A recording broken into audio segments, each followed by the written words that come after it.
안녕하세요. 14년째 상속증여 1000여 건 이상 상담하고 있는 세무사 강다은입니다. 14년 전 저도 처음에 시험에 붙고 나서는 세법 이론만 알고 상속세 신고를 하였는데, 그때는 제가 아무것도 몰랐다는 것을 지금 생각해보면 느낍니다. 정말 중요한 것들은 따로 있었는데 말이죠.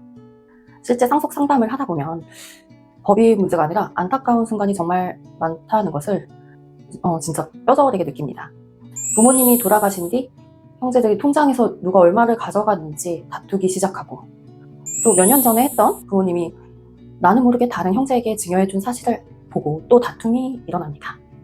더불어 몰래 증여세 신고를 진행해서 증여공제를 중복 적용한 사실이 뒤늦게 발견되고, 결국 증여세는 물론 가산세까지 부담하게 되는 경우도 적지 않습니다. 그럴 때마다 저는 같은 말을 합니다. 이미 일어난 일은 어쩔 수 없습니다. 지금부터 가장 좋은 해결 방법을 찾아보겠습니다.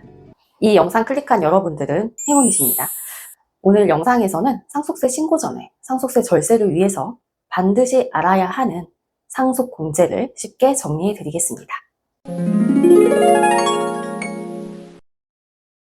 우선 공제란 무엇일까요? 상속세 과세 표준, 즉 상속 대상에서 공제해준다, 빼준다는 개념입니다. 그리고 상속세 공제에서 가장 중요한 공제는 배우자 공제와 일괄 공제입니다. 배우자가 있는 경우에는 배우자 공제 최소 5억 원과 일괄 공제 5억 원을 받을 수 있습니다. 즉 최소 합치면 10억 원까지는 공제가 가능합니다.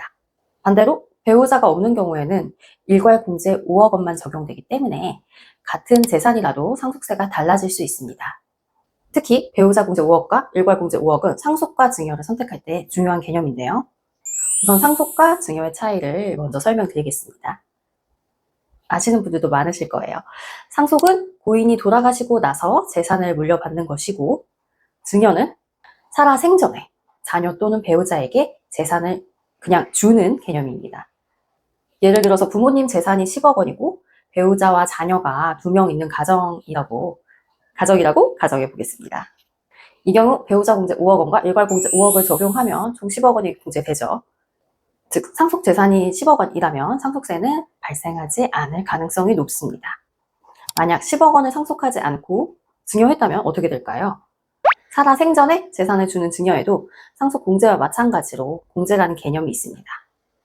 이 증여재산 공제는 10년간 한 번, 배우자는 6억 원, 성인인 자녀는 5천만 원 공제가 가능합니다. 여기서는 이전 영상에서 제가 말씀드렸던 출산 혼인공제는 제외하고 설명드리겠습니다.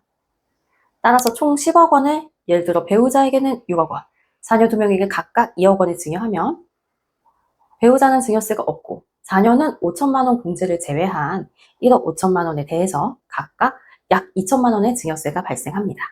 합하면 총 세금이 4천만 원이죠. 즉 상속으로 받으면 세금이 없을 수도 있었는데 증여를 선택하면서 오히려 4천만 원을 부담하게 되는 것입니다. 여기서 끝이 아닙니다. 배우자 공제를 제대로 활용하면 상속세는 더 줄어들 수 있습니다. 배우자 공제는 5억에서 사실 최대 30억까지 가능한데요. 즉 위에서 설명드린 5억은 배우자 공제 기본 가능 금액이고, 그 외에도 상속 공제 활용에 따라 최대 30억까지 가능한 것이죠. 실제로 제가 상담했던 사례입니다. 아버님 재산이 20억 원 정도 되셨는데 자녀분들이 어머니는 재산이 있으니까 우리가 많이 받겠습니다 라고 협의 분할을 했습니다. 자녀분들이 재산 대부분의 19억, 어머니가 1억을 상속한 경우에는 10억 상속공제가 가능하죠. 이때 그렇게 10억 상속공제를 적용하시면 과세 대상 자산이 10억 원이 됩니다. 이러면 상속세가 2억 4천 정도 됩니다. 그런데 배우자 공제를 제대로 활용해서 배우자와 자녀가 법정 상속 비율대로 상속을 받으면 어머님은 약 12억 원, 자녀는 약 8억 원을 상속받기로 하셨습니다. 이 경우에는 어머님이 상속받은 금액만큼 배우자 공제를 받을 수 있기 때문에 최대 12억 원까지 배우자 공제가 가능합니다. 여기에 일괄 공제 5억 원까지 적용하면 총 17억 원이 공제됩니다. 즉 20억 원의 상속 재산이라도 과세 대상 자산은 3억 원으로 줄어들게 되는 것입니다. 이렇게 되면 상속세가 5천만 원입니다. 자녀가 대부분의 재산을 받은 경우보다 당장 부담하셔야 하는 상속세는 얼마인가요? 1억 9천이나 차이가 납니다. 물론 이 경우에도 향후 어머니가 돌아가실 경우의 상속세도 함께 고려하여 실제 컨설팅을 진행하시는 게 필요하긴 합니다. 실제로 상담을 하다 보면 상속세는 세율보다 공제가 더 중요합니다. 근데 대부분의 상속인 분들이 세금과 함께 고려하시지 못하는 부분이 분명히 있어요. 이런 거는 상담을 하시는 전문가분들이 꼭 짚어주셔야 되고 판단하실 수 있게 도움이 되셔야 합니다. 그래서 상속세 신고는 단순히 재산을 신고하는 절차가 아니라 받을 수 있는 공제를 빠짐없이 적용하는 과정이고, 이를 반드시 고려해주는 전문가와 상속세 상담을 진행하셔야 합니다.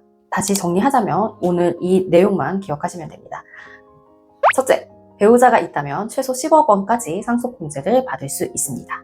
둘째, 배우자가 없더라도 5억 원까지는 일괄 공제가 가능합니다. 셋째, 재산이 10억 원이나 5억 원 이하인데 무리하게 증여하면 오히려 증여세를 더 낼 수도 있습니다. 넷째, 배우자 공제를 제대로 활용하면 상속세를 크게 줄일 수 있습니다. 이 채널에서는 어려운 세법만 설명하지 않겠습니다.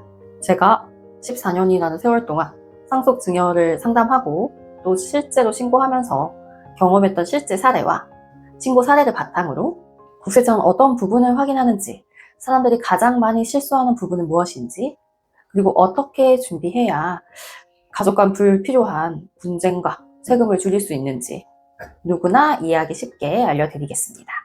혹시 지금 상속이나 증여 때문에 고민하고 계시거나 무엇부터 준비해야 할지 막막하시다면 고정 댓글을 확인해 보세요. 그리고 앞으로도 상속과 증여에 관한 가장 쉽고 정확한 정보를 전해드리겠습니다. 구독하시면 새로운 영상을 가장 먼저 받아보실 수 있습니다. 감사합니다. 강단세무사였습니다.